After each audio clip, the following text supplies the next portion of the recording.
komunikasi massa dan ruang lingkupnya.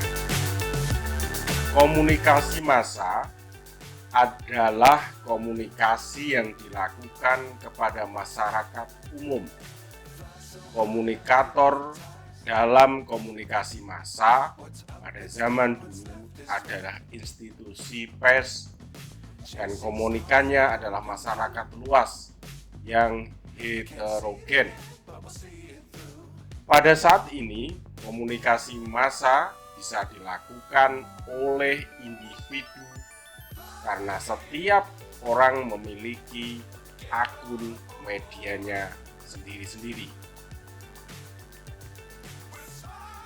Heterogen adalah beragam, majemuk dari segi usia, latar belakang pendidikan, tempat tinggal, maka jenis komunikasi ini sebaiknya umum saja agar tidak terjadi kesalahpahaman. Beberapa ahli mengutarakan pengertian tentang komunikasi massa. Misalnya John R. Bettner.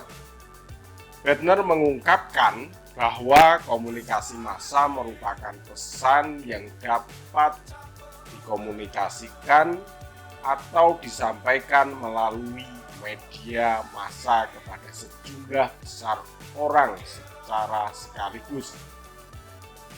Sedangkan Bettner berpendapat bahwa produksi serta distribusi yang memiliki landasan pada suatu teknologi, lembaga melalui arus pesan yang memiliki kesinambungan atau berkelanjutan. Bettner juga mengemukakan bahwa komunikasi massa dapat menghasilkan suatu produk berupa pesan komunikasi. Produk dari komunikasi massa tersebut akan disebarkan pada khalayak luas secara terus-menerus melalui jarak waktu yang tetap. Contohnya seperti setiap pekan atau setiap bulan. Malecki berpendapat bahwa komunikasi massa merupakan bentuk dari komunikasi yang dapat menyampaikan pernyataan secara terbuka melalui media penyebaran teknis secara tidak langsung dan memiliki sifat satu arah.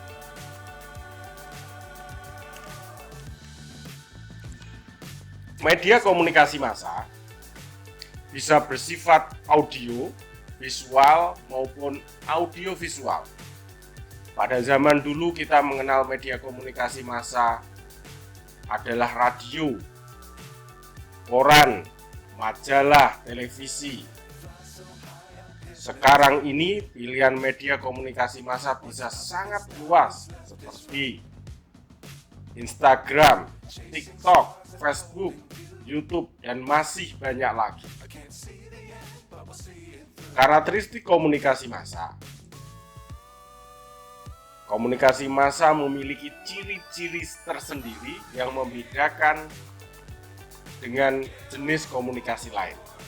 Misalnya, komunikator yang terlembaga, pesan yang disampaikan memiliki sifat yang umum. Komunikan dari komunikasi massa bersifat heterogen dan anonim, memiliki sifat serempak. Pesan yang disampaikan bersifat satu arah, terjadi delayed feedback atau umpan balik yang diberikan tertunda. Kita akan bahas satu-satu. Pertama, komunikator yang terlembaga. Sudah saya sampaikan di depan, komunikator dalam komunikasi massa pada masa lalu adalah terlembaga. Ia bisa merupakan lembaga pers, perusahaan media, pemerintah, maupun swasta. Pada saat ini, setiap orang memungkinkan dapat berkomunikasi dengan massa melalui media sosialnya. Pesan dalam komunikasi massa itu bersifat umum. Ketika Anda menulis status di Facebook, siapakah yang membaca? Kita tidak bisa menduga siapa saja yang akan membaca status tersebut. Bisa sedikit dan bisa saja luas. Bisa anak-anak, bisa saja orang tua, bisa laki-laki, bisa saja perempuan. Itulah yang menjadi alasan baiknya pesan dalam komunikasi massa itu bersifat umum saja. Jika Anda mau kirim pesan kepada pacar, gunakanlah mode pesan inbox saja. Komunikasi massa bersifat heterogen dan anonim. Komunikatornya jelas, tetapi komunikannya heterogen dan anonim. Maksudnya, penerima pesan dalam komunikasi massa itu variatif. Orang yang siaran di televisi, radio, juga YouTube tidak mengetahui siapa yang terlibat dalam komunikasi. Anonim maksudnya tidak diketahui siapa saja. Namun seiring perkembangan waktu melalui siaran YouTube, Sophie Live, komunikator dalam komunikasi massa bisa tahu siapa yang berinteraksi dan berapa yang berinteraksi. Ciri yang selanjutnya adalah memiliki sifat serempak. Komunikasi dilakukan dalam jarak jauh kepada khalayak secara serempak. Sekali mengirim pesan, penerimanya bisa banyak dan sekaligus. Ciri yang berikutnya adalah bersifat satu arah. Kita bisa membayangkan, televisi ketika mengabarkan suatu berita, kita tidak bisa langsung menjawab pesan tersebut dan tidak bisa direspon balik. Sama halnya dengan koran. Lagi-lagi untuk saat ini, dengan perkembangan teknologi, pesan dalam komunikasi massa bisa timbal balik meskipun juga terbatas.